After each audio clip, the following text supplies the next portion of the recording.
Selamat pagi semuanya. Di sini saya akan menyampaikan materi yang berjudul pidato. Sebelumnya saya akan memperkenalkan diri. Nama saya Daniela Aryati Larang Wikanti. Pengertian pidato. Pidato adalah kegiatan berbicara yang dilakukan di depan umum dengan menggunakan kata-kata yang sudah tersusun dengan baik, guna untuk menyampaikan perasaan, pendapat, pengalaman, atau pengetahuan dengan menggunakan kaidah kebahasaan yang baik dan benar. Pengertian pidato ada menurut para ahli. Yang pertama, Jiwandono 1996.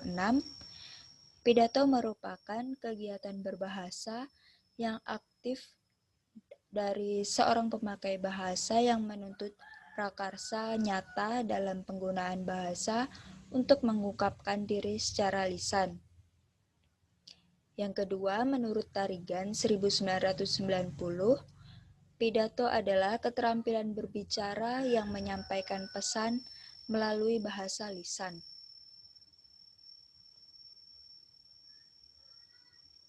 Tujuan pidato ini yang pertama memberikan informasi kepada orang lain. Artinya, pembicara harus mampu memberikan informasi atau gagasan yang dimiliki untuk orang lain. Yang kedua, meyakinkan pendengar atau audiens. Pembicara harus mampu meyakinkan audiens melalui pidato yang akan disampaikan nanti. Yang ketiga, adanya ajakan, yaitu mengajak orang lain untuk melakukan sesuatu. Yang keempat, menyenangkan. Menyenangkan ini artinya pembicara harus mampu memberikan suasana yang menyenangkan agar saat berpidato nanti pendengar tidak merasa bosan. Metode pidato. Yang pertama, impromptu. Pidato yang dilakukan secara spontan atau tiba-tiba dipanggil untuk menyampaikan pidato. Yang kedua itu manuskrip. Artinya pidato yang dilakukan dengan menggunakan naskah atau teks dari awal hingga akhir. Selanjutnya itu ada memoriter. Artinya pidato yang dilakukan dengan menggunakan teks kemudian dihafal kata demi kata. Maksudnya metode ini pembicara itu menggunakan teks, namun tidak sepenuhnya menggunakan teks, tapi ada hafalan. Keempat, extempor itu artinya pidato yang dilakukan tanpa menggunakan naskah atau teks. Nah, di sini tuh maksudnya seorang pidato melakukan pidato tersebut tapi sudah berpengalaman untuk berbicara di depan umum.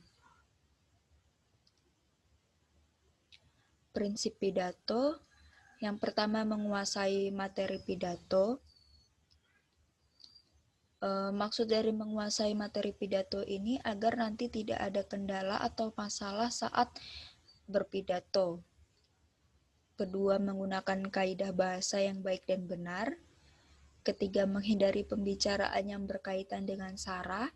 Sara ini artinya suku, agama, dan ras. Keempat, tidak merendahkan martabat dan harga diri pendengar. Lalu yang terakhir, percaya diri.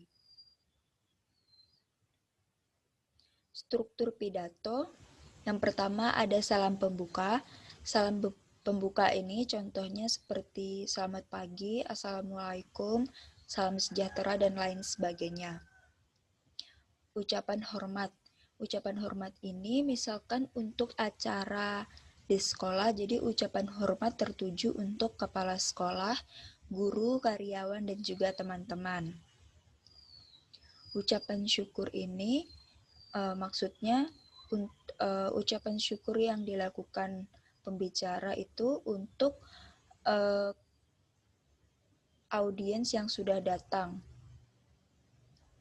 Isi pidato ini materi yang akan disampaikan saat berpidato nanti. Penutup pidato berupa kesimpulan, harapan, pesan, dan salam penutup. Kaidah kebahasaan, yang pertama menggunakan kalimat aktif, kedua menggunakan bahasa baku, ketiga menggunakan sinonim yang berfungsi untuk penekanan saat berpidato, keempat berusaha memberikan informasi yang informatif kepada pendengar, tidak bertele-tele, dan memasukkan beberapa referensi guna untuk data pendukung dalam berpidato nanti. Kemudian ada langkah-langkah untuk membuat pidato. Yang pertama menentukan tema, pembuka dengan salam dan kalimat pembuka, pendahuluan yang menggambarkan isi pidato yang akan disampaikan,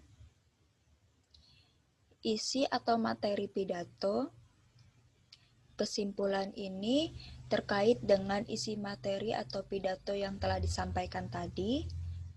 Harapan ini untuk kedepannya seperti apa, pesan, dan penutup atau salam penutup. Berikut ada contoh pidato yang bertema tentang kebersihan lingkungan hidup. Selamat menyaksikan. Assalamualaikum warahmatullahi wabarakatuh. Salam sejahtera bagi kita semua. Salam Om Swastiastu, Namo Buddhaya, salam kebajikan, sampurasun. Puji dan syukur atas nikmat Tuhan yang Maha Esa kita dapat berkumpul di pagi hari yang cerah ini.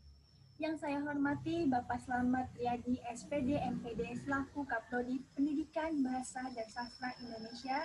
Yang saya hormati Ibu Uwah Mas Purwa, SPD, MPD, selaku dosen pengampu mata kuliah Pendidikan Berbicara. Dalam kesempatan kali ini, saya akan menjelaskan tentang menjaga lingkungan hidup di Universitas Singapura Bahasa Karawang. Hadirin yang saya hormati, pertama-tama perlu kita sadari bahwa lingkungan adalah tempat menggantungkan hidup bagi kita semua, umat manusia. Maka kita harus menjaga lingkungan kita baik-baik agar bumi menghasilkan keuntungan bagi kita. Bahkan kerugian bukanlah lagi bencana bagi kita. Salah satu cara agar lingkungan tidak memberikan bencana yaitu adalah menjaga kebersihan lingkungan itu sendiri. Dalam menjaga kebersihan lingkungan, maka kita harus mengetahui terlebih dahulu apa arti kebersihan lingkungan. Arti kebersihan lingkungan yang sesungguhnya adalah keadaan di mana lingkungan tersebut adalah layak untuk ditinggali manusia, di mana keadaan kesehatan manusia secara fisik dapat terjaga. Maka kita harus menjaga kebersihan lingkungan agar tercipta kehidupan yang layak dan sejahtera. Hadirin yang saya hormati, menjaga kebersihan lingkungan adalah cara terbaik dalam mencegah berbagai penyakit yang mengintai pada musim hujan seperti sekarang. Menjaga kebersihan lingkungan kita dapat dimulai dari membersihkan universitas kita tercinta, Universitas Singapura Bangsa. Apabila universitas kita bersih, maka orang lain tidak patut membuang atau membuang sampah pada universitas kita sendiri. Contohnya, kebiasaan baik yang harus kita terapkan terhadap orang-orang. Dan kita sebagai penghuni universitas ini juga terkena dampak positifnya, yaitu kegiatan belajar mengajar dalam universitas menjadi nyaman dan bersih. Menjaga kebersihan lingkungan dapat dilakukan dengan cara membuang sampah yang ada di lingkungan universitas kita pada tempatnya, yaitu tempat sampah, tindakan saling menyadarkan satu sama lain, ataupun mengadakan suatu acara bersama dengan tema membersihkan lingkungan universitas dari sarang nyamuk Aedes aegypti yang menimbulkan penyakit demam darah. Hadirin yang saya hormati, sebagai penutup, saya mengutip kata pepatah yang mengatakan bahwa kebersihan adalah sebagian dari iman. Maka, apabila seseorang tidak peduli terhadap kebersihan, maka ia sesungguhnya bukan merupakan orang yang beriman penuh. Kedepannya, saya juga berharap kita sebagai umat manusia dapat lebih giat lagi dalam menjaga kebersihan lingkungan. Hadirin yang saya hormati, sekiranya cukup sekian saja yang bisa saya sampaikan. Saya ucapkan banyak terima kasih atas semua perhatian. Jika terdapat banyak tutur kata yang kurang berkenan di hati, maka saya juga mohon maaf yang sebesar-besarnya. Wassalamualaikum warahmatullahi wabarakatuh.